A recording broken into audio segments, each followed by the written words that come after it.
galera, tudo bem? Sou o professor Roberto Falcione, professor de História, em nome da Secretaria de Educação. Sejam todos bem-vindos para mais uma aula.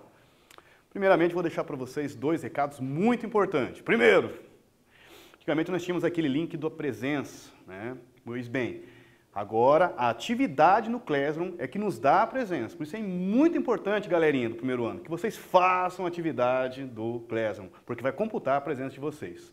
Próximo recado, fundamental também. Poxa, você utiliza material impresso, assiste as aulas pela televisão, pô, bacana. Mas você pode também, se pode, você tem condições, você tem acesso tecnológico, conhecer o sistema, migrar, quem sabe. Conversei com várias mães que falam assim, poxa, legal, aos pouquinhos meu filho foi aprendendo a mexer e foi até migrando para o sistema. Não se preocupe, não vai perder a sua nota do material impresso, um não vai inibir o outro. Vai ser uma experiência bem bacana, você vai conhecer um universo aí chamado Aula Paraná, bem legal, sobre o nosso trabalho que nós estamos realizando. Galera, vamos lá. Dobre as mangas, aperte o cinto. Bom estudo para todos nós. Vamos dar continuidade ao trabalho que a professora realizou. A nossa aula agora, 38, Império Carolíngio 2. Vamos fechar então esse conteúdo. Pô, eu estou muito feliz aí por estar revendo vocês aí, galerinha do primeiro ano. Vamos lá, embarque nessa, vamos juntos. Vou apresentar para vocês os três objetivos da nossa aula. Reconhecer as especificidades do Império Carolíngio no papel da cristianização do Ocidente, apontar as principais consequências com a morte de Carlos Magno no desenvolvimento da feudalização europeia e 3. Vamos identificar o Tratado de Verdun, ou Verdun, e seus desdobramentos na Europa medieval. Retomando rapidinho, na aula passada, Europa feudal, guerras feudais, últimas conquistas territoriais de Carlos Magno, morte de Carlos Magno e as consequências, né? Um pós-Carlos Magno no Império Carolíngio. Vamos estudar nessa aula. Pegamos exatamente aí, pós-Carlos Magno, como que fica ali com seu filho Luís Pio Idoso, depois do governo de Luís, o Tratado de Verdun. Vamos puxar um pouquinho mais sobre a cristianização, a feudalização na Europa medieval e, puxa vida, venho aí para contribuir um pouco. Vocês já estudaram sobre a suzerania, a vassalagem, já estudaram sobre o colonato, comitatus, vocês fizeram um estudo super legal sobre tudo o feudalismo, sobre o feudalismo. E eu, poxa vida, feliz aí por contribuir um pouco com vocês sobre esse tema, o que nós podemos entender aí para nós também enriquecer um pouco mais esse tema sobre o feudalismo, né? Principalmente entre os séculos 9 até o 13, chamado apogeu, né, que nós chamamos do feudalismo, né, no período medieval. Vamos lá, nós sempre começamos a nossa aula fazendo uma problematização. Venham junto comigo aí e vamos problematizar, trazer essa imagem. E parece uma coisa simples, como diz o outro, mas nós vamos tentar também trazer algumas curiosidades. Vamos lá? Você saberia dizer do que se trata essa imagem? Ah, professor, vai lá. Tá fácil, é um castelo, né? Tá, mas vamos lá. Observe também as características desse castelo. O espaço geográfico, como é que ele está organizado, ou você acha que foi por acaso? Ah, eu gostei desse lago, vou fazer um castelo para poder dar uma pescada no fim de semana. Claro que não! Por que construir um castelo numa localidade, inclusive com um super tanque de peixe, né, como diz o outro, né? O que vocês me dizem? Mais uma aqui, em outro ângulo. Olha essas torres, quais as funções dela? Por quê? Como que nós poderíamos descrevê-la? Ah, professor, a princípio, pela fotografia, parece que é de pedra até, né, professor? Boa, galera. Muito bom. Aí que tá. Vocês estão pensando assim, ah, professor, para lá, né? São situações, são questões meio que óbvias, mas não é somente isso, né? Inclusive, vocês vão trabalhar comigo no início, alguns slides. Os primeiros castelos, inclusive, eram de madeiras, né? Com o tempo, né, perceberam que os castelos de pedra seriam muito mais resistentes, né, e muito mais importantes. Então não é só um castelo. É, na verdade, essa daqui, uma verdadeira fortaleza medieval de Bodin, ou Bodin, localizado na Inglaterra. Foi construído em 1385 por Sir Edward Dale Grigg, um ex-cavaleiro inglês. Sua construção teve a permissão do rei Ricardo, então não é qualquer um, e não é qualquer castelo, porque ele tem o objetivo de defender a região da invasão francesa durante a Guerra dos 100 Anos. Olha a importância da localidade. Aí eu fui pesquisar, inclusive, algumas questões relacionadas à localidade. Ela está estrategicamente para você dominar uma localização, um domínio, como se fosse um verdadeiro forte. Dominar a localização, até por causa de questões também de domínio, onde tem invasões, ataques. Então é uma construção estratégica na localidade, relacionada, inclusive, à Guerra dos 100 Anos. Vamos lá? Primeiro tema nosso, Tratado de Verdun, né? Vamos pegar então a política. Carlos Magno foi sucedido pelo seu filho, Luís Piedoso. Foi uma característica de Luís não se dedicar muito à política e mais à religiosidade, diferentemente de Carlos Magno, como vocês viram, que o foco dele também era a religiosidade. Vocês viram a famosa coroação dele pelo Papa, não era por acaso. Essa aliança com a igreja foi fundamental para ele criar uma unidade política e religiosa e cultural dentro do Império Carolíngio, mas já o filho dele, Luís Piedoso, não teve essa característica. Seu governo, 814, a morte de Carlos Magno, até 840. Aí vem os problemas, né? Logo após o seu governo, 3 filhos vão começar a disputar o trono e por armas, ou seja, na base da guerra.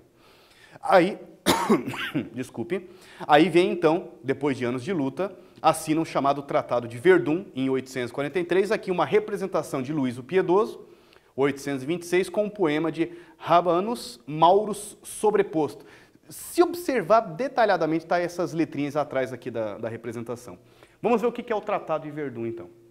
Em 843, previa um acordo de paz, e além do acordo de paz, uma divisão do Império Carolíngio. Então nós vamos ver agora uma fragmentação em 3 territórios. Quais são eles? O primeiro, em vermelho, ficou com Carlos o Calvo, não me pergunte porque, provavelmente cabeludo que não era. Imperador Lotário na parte central, detalhe para os estados pontífices dentro, porque ele está ficando praticamente com o norte da Itália. E em verde, Luís o Germânico. São 3 filhos de Luís o Piedoso. E esse aqui é o resultado do Tratado de Verdun, em 843. Como que era antes o Império Carolíngio? Então eu trouxe esse slide, você tem uma ideia antes do Tratado de Verdun. Olha o tamanho, poxa vida, né? A extensão territorial gigantesca de Carlos Magno. E me chama a atenção, né, como que ainda fica algumas regiões que eles não conseguiram, né? Os bretões aqui, pense se não eram povos guerreiros para suportar o poder de um Império Carolíngio.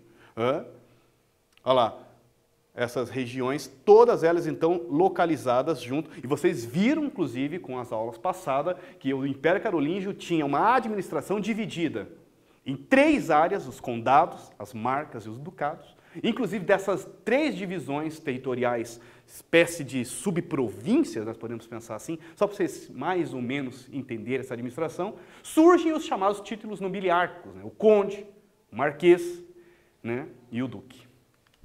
Agora com vocês, o que foi o Tratado de Verdun, quais as consequências para o Império Carolíngio? Com vocês, daqui a pouquinho voltamos, corrigimos junto.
Voltei. Vamos lá.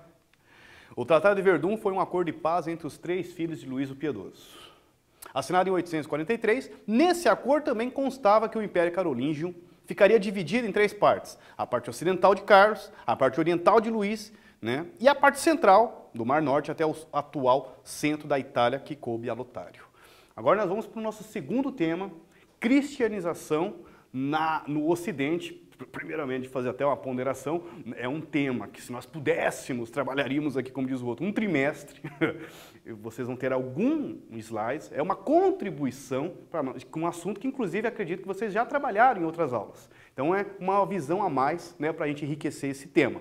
O que eu trouxe para vocês? Primeiramente, vocês viram nas aulas passadas que o feudalismo, ou melhor, né, a base da sociedade, da cultura na Idade Média foi criada através de 3 características principais que eu coloquei aqui.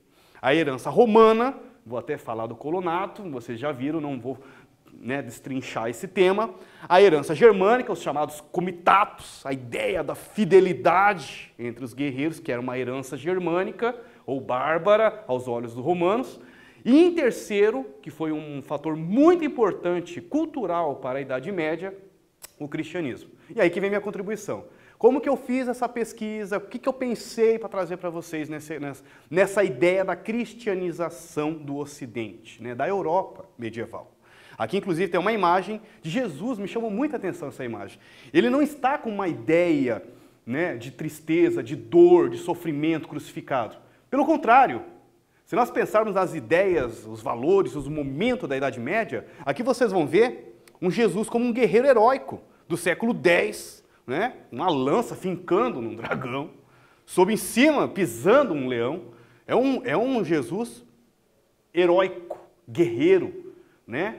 Característico das ideias e dos valores da Idade Média. Achei muito interessante isso. Saltério de Stuttgart, na Alemanha, século X, essa imagem. Por exemplo, quando eu falo que a cristianização foi fundamental nessa unidade política e em formação, inclusive, de vários reinos. Não só do Clovis, como vocês viram, o famoso primeiro rei bárbaro a se converter ao cristianismo. Olha só, na Polônia, entre 962, o seu governo 992, é uma pintura, uma representação de Mstislav, considerado o primeiro duque da Polônia, e ele unificou os territórios polacos e se converteu ao cristianismo em 966. Parece que essa ideia de aproximar política e cristianismo,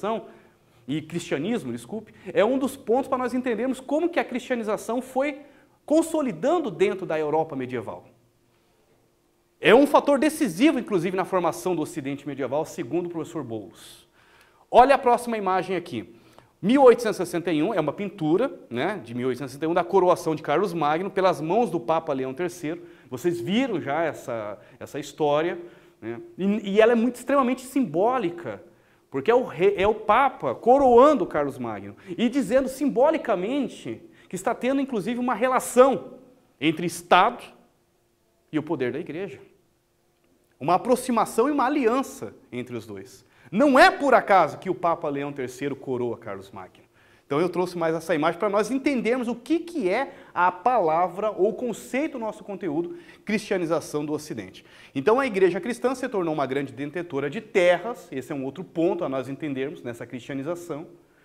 Se fala muito que na Idade Média a Igreja Católica foi proprietária de mais de 1/3 das terras produtíveis da Europa. Você tem ideia do que é 1/3? Pega 3 partes, tira uma da Igreja, sobra 2. Vocês entenderem o tamanho do poder econômico que foi a Igreja Católica durante a Idade Média.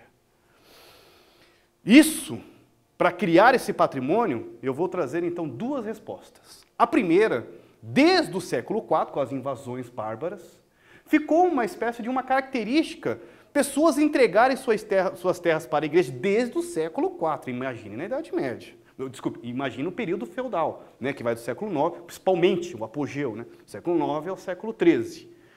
Pessoas entregavam suas terras para a igreja administrar.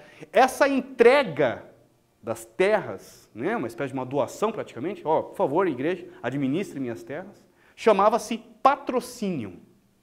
Olha essa outra pintura que eu trouxe para você, entre a aproximação entre o poder secular e o poder religioso.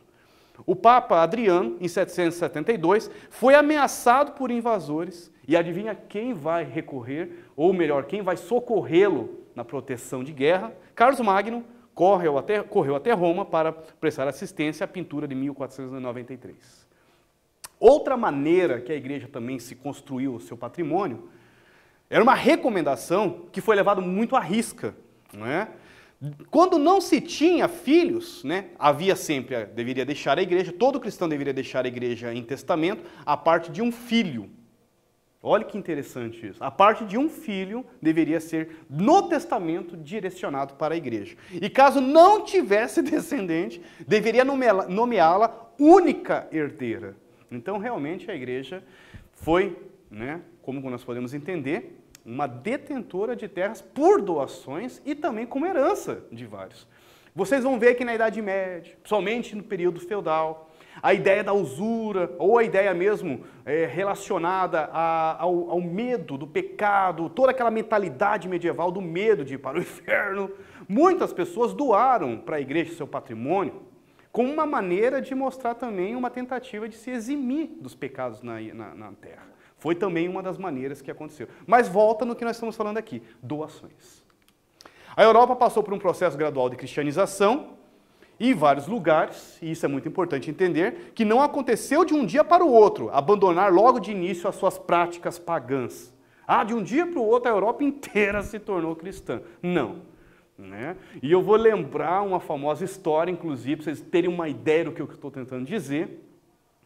Vocês gostam do Natal, como diz o outro? Pô, eu adoro o Natal. Tá lá uma manjedoura muito bonita, a mamãe vai montar, o papai vai montar, como diz o outro. Ou você, eu gosto de montar. Né? E você coloca um pinheiro. Diz para mim, aonde que um pinheiro, que é uma árvore de terras frias, está fazendo junto com a manjedoura, que é da região de Belém, do Oriente Médio, terra quente, o que um pinheiro está relacionado ao nascimento de Jesus Cristo?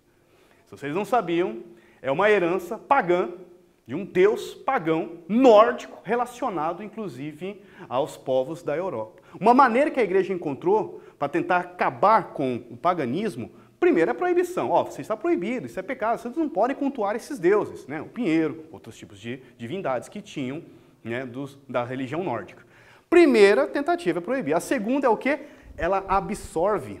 Então, já que não conseguimos vencer o inimigo, vamos misturar o inimigo, como diz o outro. E a igreja utilizou uma estratégia de misturar alguma simbologia, no caso, o pinheiro, junto com datas festivas relacionadas à igreja. No caso, o nascimento de Jesus Cristo. Aí que vocês entram, então, mais uma dica, final de ano, bota agora o martelo de Thor, que vai ficar junto ali na manjedoura, junto ali com o pinheiro, que também vai ter muita relação. Não se preocupe, vai ficar legal, eu já prometi essa lá em casa. E aí, aqui uma representação da morte dos Volvas. Eram videntes nórdicos. Durante a cristianização na Noruega, eles foram mortos porque não queriam abandonar suas práticas pagãs. Então, como estamos vendo, assassinato, proibição, quando não, absorvição, não é? Absorvição, não é absolvição. Absorver foi uma das estratégias da igreja. Com vocês, como e de que maneira ocorreu a cristianização no Ocidente? Olha, já dei a resposta. É com vocês, daqui a pouquinho voltamos. Vai lá.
Voltei, vamos lá.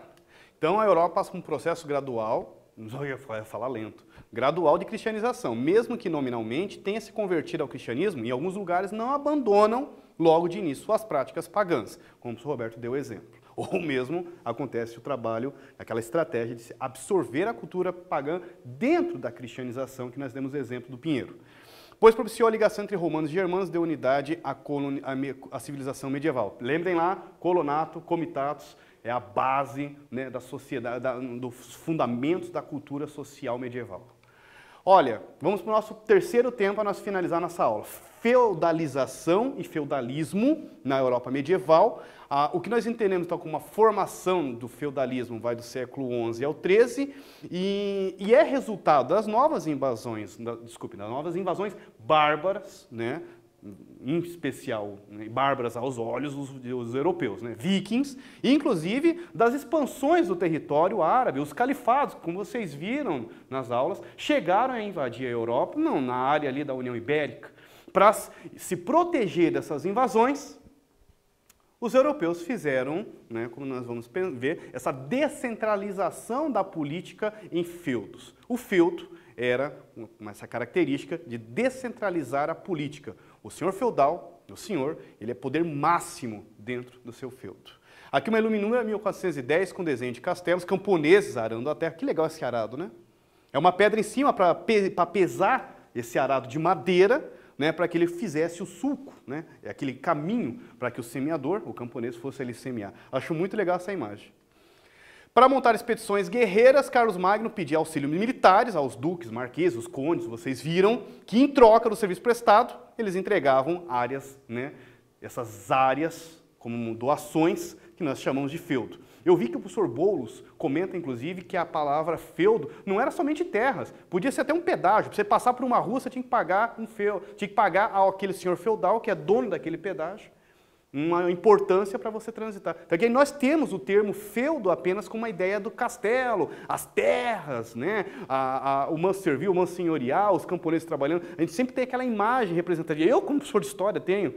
E eu achei muito bacana a contribuição do professor Boulos no seu livro do primeiro ano, dizendo que a palavra feudo podia ser vários significados. Um poder, uma espécie de um benefício. Ó, você agora tem o poder de cobrar tal tributo para tal povo. Você tem um feudo. Então ele apresentava, eu tenho um feudo que eu ganhei do imperador e eu posso cobrar tal tributo dessa vila. Era também uma maneira de feudo, não somente terras. E eu achei muito legal isso, trouxe para vocês essa ideia também. Vamos lá? Mas em geral, em principal, né, a ideia do feudo realmente era uma grande terra com camponeses presos à terra.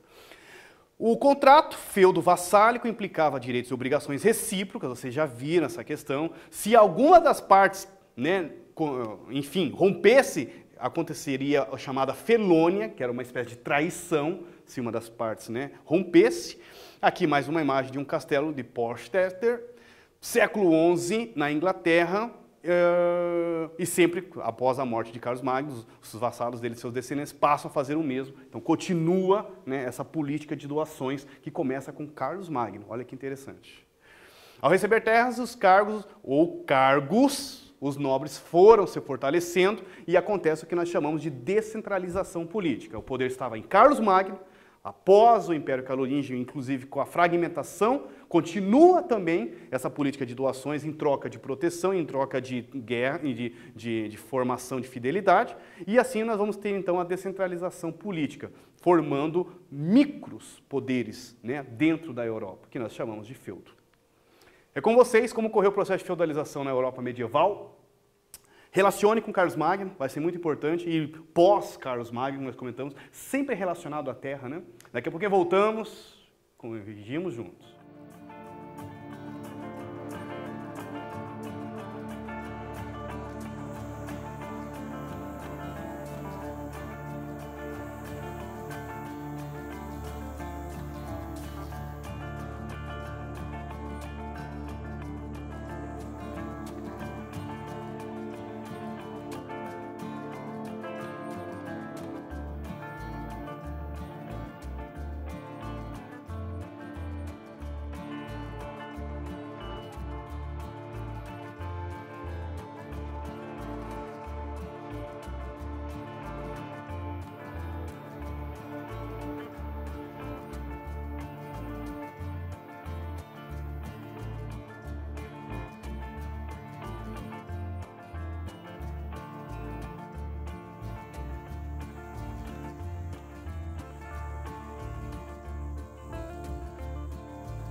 Voltei, vamos lá?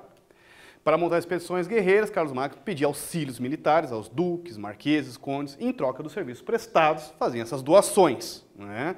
Inclusive, a palavra feudo, de origem germânica, significa bem de importância.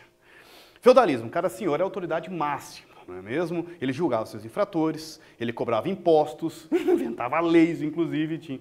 Vocês vão ver, inclusive, uma bem famosa na Escócia, que antes do casamento dos camponeses teria que passar com uma espécie de uma noite de núpcias com o senhor feudal. Isso acabou criando uma famosa guerra, inclusive, uma manifestação entre os camponeses, uma manifestação, não, uma situação de guerra, de não concordarem com a situação, que inclusive se relaciona depois com a própria independência da Escócia. É bem interessante essa história. Aqui a tapeçaria de Bayeux mostra o duque William dando armas ao conde Harold, século XII.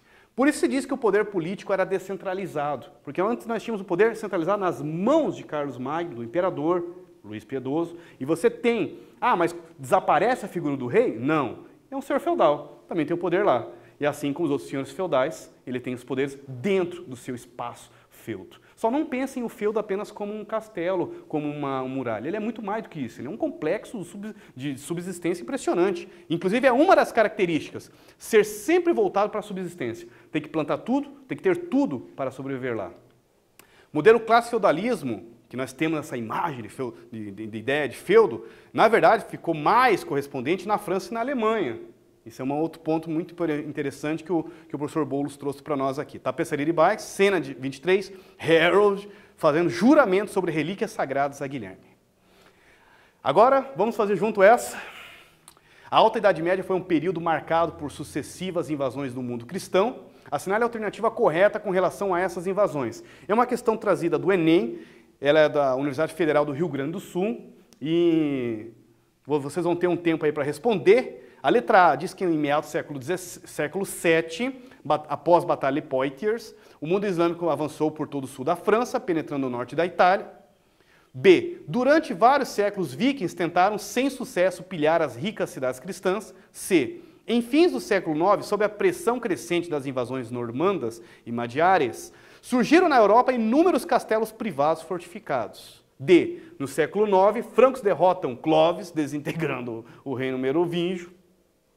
E 843, Tratado de Verdun, unifica o Império Carolíngio, facilitando sua defesa contra os ávaros. Das letras A, B, C, D e E, qual foi um período marcado por sucessivas invasões? Qual é a alternativa correta com relação a essas invasões? Daqui a pouquinho nós voltamos, corrigimos juntos.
E aí, voltei. A Aula Paraná trouxe sempre vai partir dessas aulas, trazer sempre uma atividade relacionada ao Enem.